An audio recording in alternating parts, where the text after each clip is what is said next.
Hello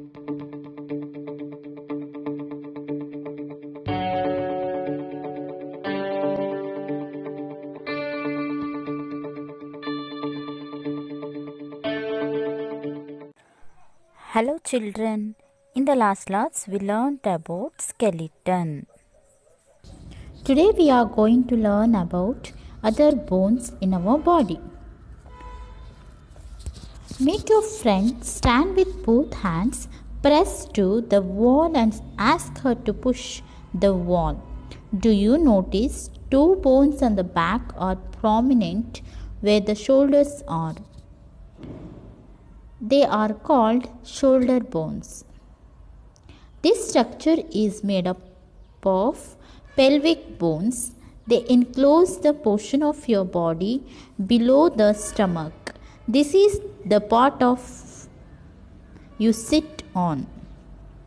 The skull is made up of many bones joined together. It encloses and protects a very important part of the body, the brain. We discussed many bones and the joints of a skeleton. There are some additional parts of the skeleton that are not as hard as the bones and which can be bent. These are called cartilage. ಹಿಂದಿನ ತರಗತಿಯಲ್ಲಿ ನಾವು ಅಸ್ಥಿಪಂಜರದ ಬಗ್ಗೆ ಹಾಗೂ ಅಲ್ಲಿರುವಂತಹ ಕೆಲವು ಮೂಳೆಗಳ ಬಗ್ಗೆ ತಿಳಿದುಕೊಂಡ್ವಿ. ಇವತ್ತಿನ ತರಗತಿಯಲ್ಲಿ ಇನ್ನಿತರ ಮೂಳೆಗಳ ಬಗ್ಗೆ ತಿಳಿದುಕೊಳ್ಳೋಣ. ಬೆನ್ನು ಮೂಳೆಯು ಒಂದೇ ಒಂದು ಉದ್ದದ ಮೂಳೆಯಿಂದ ಆಗಿದ್ದರೆ ನಿಮ್ಮ ಸ್ನೇಹಿತ ಬಗ್ಗಲು ಸಾಧ್ಯ ಆಗ್ತಾ ಇತ್ತಾ? ನಿಮ್ಮ ಸ್ನೇಹಿತ ಅಥವಾ ಸ್ನೇಹಿತೆ ನಿಂತುಕೊಂಡು ಎರಡು ಕೈಗಳಿಂದ ಗೋಡೆಯನ್ನು ಒತ್ತಿ ಅದನ್ನು ತಳ್ಳೋದಕ್ಕೆ ಪ್ರಯತ್ನಿಸಿದಾಗ ಭುಜಗಳಿರುವಂತಹ ಕಡೆ ಪ್ರಧಾನವಾಗಿರುವ ಎರಡು ಮೂಳೆಗಳು ಏಳೋದನ್ನು ನಾವು ಗಮನಿಸ್ತೇವೆ. ಅವುಗಳನ್ನು ನಾವು ಭುಜದ ಮೂಳೆಗಳು ಅಥವಾ ಶೋಲ್ಡರ್ ಬೋನ್ಸ್ ಅಂತ ಕರಿತೀವಿ.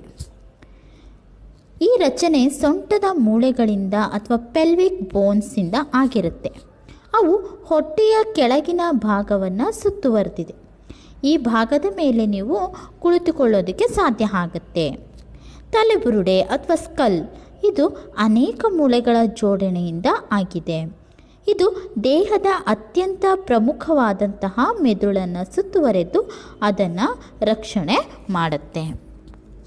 ನಮ್ಮ ಅಸ್ಥಿಪಂಜರ ಇದರ ಅನೇಕ ಮೂಳೆ ಮತ್ತು ಕೀಲುಗಳ ಬಗ್ಗೆ ಚರ್ಚೆ ಮಾಡಿದ್ವಿ. ಈ ಮೂಳೆಗಳಷ್ಟು ಗಟ್ಟಿಯಲ್ಲದ ಮತ್ತು ಬಾಗಿಸಲು ಸಾಧ್ಯವಾಗುವಂತಹ ಅಸ್ಥಿಪಂಜರ ಏನಾಗುತ್ತೆ ಅಂತಂದರೆ ಕೆಲವು ಹೆಚ್ಚುವರಿ ಭಾಗಗಳನ್ನು ಹೊಂದಿದೆ. ಅವುಗಳನ್ನು ನಾವು ಕಾರ್ಟಿಲೇಜ್ ಅಥವಾ ಮೃದ್ವಸ್ಥಿ ಅಂತ ಕರಿತೀವಿ. Feel your ear. Do you find any hard bony parts that can be bent? There do not seem to be any bones here, isn't it? Do you notice anything different between the earlobe and the portions above it? As you press them between your fingers, you do feel something in the upper parts of the ear that is not as soft as the earlobe but not as hard as a bone, isn't it? This is cartilage. Cartilage is also found in the joints of the body. We have seen that our skeleton is made up of many bones, joints and cartilage. You could feel, bend and move many of them. We have learnt about the bones in our body and about joints that help us move in different ways. What makes the bones move the way they do? Let us find out. ನಿಮ್ಮ ಕಿವಿಯನ್ನು ಸ್ಪರ್ಶಿಸಿದಾಗ ಅದನ್ನು ಬಾಗಿಸೋದಕ್ಕೆ ಸಾಧ್ಯ ಆಗುತ್ತೆ, ಹೌದಲ್ವಾ? ಇಲ್ಲಿ ಮೂಳೆ ಗಟ್ಟಿಯಾಗಿ ಇರದಂತಹ ಮೂಳೆಗಳನ್ನು ನಾವು ನೋಡ್ತೇವೆ. ಇಲ್ಲಿ ಯಾವುದೇ ರೀತಿಯ ಮೂಳೆಗಳಿರುವಂತೆ ಕಾಣೋದಿಲ್ಲ ಅಲ್ವೇ? ನೀವು ಬೆರಳುಗಳ ಮಧ್ಯೆ ಒತ್ತುತ್ತಿದ್ದಂತೆ ಕಿವಿಯ ಹಾಲೆ ಅಥವಾ ಅದರ ಮೇಲಿನ ಭಾಗಗಳ ನಡುವೆ ಏನಾದರೂ ಭಿನ್ನತೆ ಇರೋದು ಕಂಡುಬರುತ್ತಾ? ಕಿವಿಯ ಮೇಲ್ಭಾಗದಲ್ಲಿ ಕಿವಿಯ ಹಾಲೆಯಂತೆ ಮೃದುವಾಗಿಲ್ಲದ ಆದರೆ ಮೂಳೆಯಂತೆ ಗಟ್ಟಿಯಾಗೂ ಇಲ್ಲದ ಒಂದು ಭಾಗ ನಿಮ್ಮ ಅನುಭವಕ್ಕೆ ಬರುತ್ತೆ. ಇದನ್ನು ನಾವು ಮೃದ್ವಸ್ಥಿ ಅಂತ ಕರಿತೀವಿ. ಈ ಮೃದ್ವಸ್ಥಿಯು ದೇಹದ ಕೀಲುಗಳಲ್ಲಿ ಕಂಡುಬರುತ್ತೆ. ನಮ್ಮ ಅಸ್ಥಿಪಂಜರವು ಅನೇಕ ಮೂಳೆ, ಕೀಲು ಮತ್ತು ಮೃದ್ವಸ್ಥಿಗಳಿಂದ ಆಗಿದೆ. ಅವುಗಳಲ್ಲಿ ಬಹುತೇಕ ಮೂಳೆಗಳನ್ನು ನಾವು ಮುಟ್ಟಿ ಬಾಗಿಸಿ ಚಲಿಸಬಹುದು. ನಮ್ಮ ದೇಹದಲ್ಲಿರುವ ಮೂಳೆಗಳು ಮತ್ತು ವಿಭಿನ್ನ ರೀತಿಗಳಲ್ಲಿ ಚಲಿಸಲು ಸಹಾಯ ಮಾಡುವಂತಹ ಕೀಲುಗಳ ಬಗ್ಗೆ ಇದುವರೆಗೂ ನೋಡಿದ್ವಿ. ಮೂಳೆಗಳು ನಿರ್ದಿಷ್ಟ ರೀತಿಯಲ್ಲಿ ಚಲಿಸಲು ಹೇಗೆ ಸಾಧ್ಯ ಆಗುತ್ತೆ? Make a fist with one hand, bend your arm at the elbow and touch your shoulder with the thumb. Do you see any change in your upper arm? Touch it with the other hand. Do you observe a swollen region is the upper arm? This is a muscle. The muscle bulked due to contraction. It became smaller in length. Now bring your arm back to its normal position. What happened to the muscle? Is it still contracted? You can observe similar contraction of muscles in your leg when you walk or run.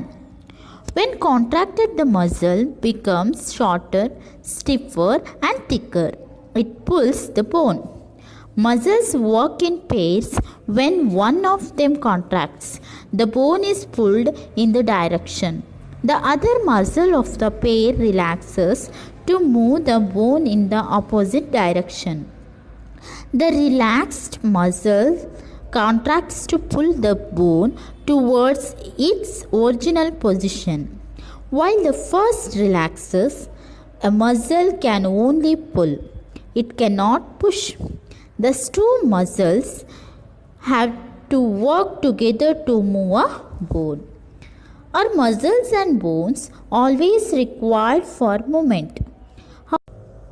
ನಿಮ್ಮ ಒಂದು ಕೈಯಿಂದ ಮುಷ್ಟಿ ಮಾಡಿ ನಿಮ್ಮ ತೋಳನ್ನು ಮೊಣಕೈ ಬಳಿ ಬಾಗಿಸಿ ಮತ್ತು ಹೆಬ್ಬೆರಳಿನಿಂದ ಭುಜವನ್ನು ಮುಟ್ಟಿ ನಿಮ್ಮ ಮೇಲ್ತೋಳಿನಲ್ಲಿ ಏನಾದರೂ ಬದಲಾವಣೆ ಇದೆಯಾ ಅಂತ ನೋಡಿದಾಗ ಮತ್ತೊಂದು ಕೈಯಿಂದ ಮುಟ್ಟಿ ನಿಮ್ಮ ಮೇಲ್ತೋಳು ಊದಿಕೊಂಡಿರೋದನ್ನು ನಾವು ನೋಡ್ತೇವೆ. ಇದು ಒಂದು ಸ್ನಾಯು ಅಥವಾ ಮಸಲ್ಸ್ ಆಗಿರುತ್ತೆ. ಸ್ನಾಯು ಉಬ್ಬಲು ಕಾರಣ ಸಂಕೋಚನ ಅಥವಾ ಕಾಂಟ್ರಾಕ್ಷನ್. ಈಗ ನಿಮ್ಮ ತೋಳನ್ನು ಮಾಮೂಲಿ ಸ್ಥಿತಿಗೆ ತಂದಾಗ ಅದು ಸ್ನಾಯುಗೆ ಆವಾಗ ಏನಾಗುತ್ತೆ? ಸೊ ಇದೇ ರೀತಿ ನೀವು ನಡೆಯುವಾಗ ಅಥವಾ ಓಡುವಾಗ ಕಾಲಿನ ಸ್ನಾಯುಗಳಲ್ಲಿ ಈ ಸಂಕೋಚನವನ್ನು ನಾವು ಗಮನಿಸ್ಬೋದು. ಸಂಕೋಚನವಾದಾಗ ಸ್ನಾಯು ಗಿಡ್ಡ, ಬಿರುಸು ಮತ್ತು ದಪ್ಪವಾಗುತ್ತದೆ. ಇದು ಮೂಳೆಯನ್ನು ಎಳೆಯುತ್ತದೆ. ಸ್ನಾಯುಗಳು ಜೋಡಿಗಳಲ್ಲಿ ಕೆಲಸ ಮಾಡ್ತವೆ. ಅದರಲ್ಲಿ ಒಂದು ಸಂಕುಚಿಸಿದರೆ ಆ ದಿಕ್ಕಿನಲ್ಲಿ ಮೂಳೆಯ ಎಳೆತ ಆಗುತ್ತೆ. ಈ ಜೋಡಿಯ ಮತ್ತೊಂದು ಸ್ನಾಯು ವಿಕಸನ ಆಗುತ್ತೆ, ವಿಶ್ರಾಂತ ಸ್ಥಿತಿಗೆ ಬರುತ್ತೆ. ಮೂಳೆಯನ್ನು ವಿರುದ್ಧ ದಿಕ್ಕಿನಲ್ಲಿ ಚಲಿಸಲು ವಿಕಸನಗೊಂಡಂತಹ ಸ್ನಾಯುವು ಸಂಕುಚಿಸಿ ಮೂಳೆಯನ್ನು ಮೊದಲಿನ ಸ್ಥಿತಿಗೆ ಎಳೆಯುತ್ತೆ. ಅದೇ ಸಮಯದಲ್ಲಿ ಮೊದಲನೆಯ ಸ್ನಾಯು ವಿಕಸನಗೊಳ್ಳುತ್ತೆ. ಒಂದು ಸ್ನಾಯು ಕೇವಲ ಎಳೆಯಬಲ್ಲದು, ಅದಕ್ಕೆ ತಳ್ಳೋದಕ್ಕೆ ಆಗೋದಿಲ್ಲ. ಹಾಗಾಗಿ ಒಂದು ಮೂಳೆಯನ್ನು ಚಲಿಸಲು ಎರಡು ಸ್ನಾಯುಗಳು ಒಟ್ಟಿಗೆ ಕೆಲಸ ಮಾಡಬೇಕು. Are muscles and bones always required for movement? How do other animals move? So, in next class, we learned about the manner of movement, that is the gait of some animals. Until then, stay home, stay safe. Thank you.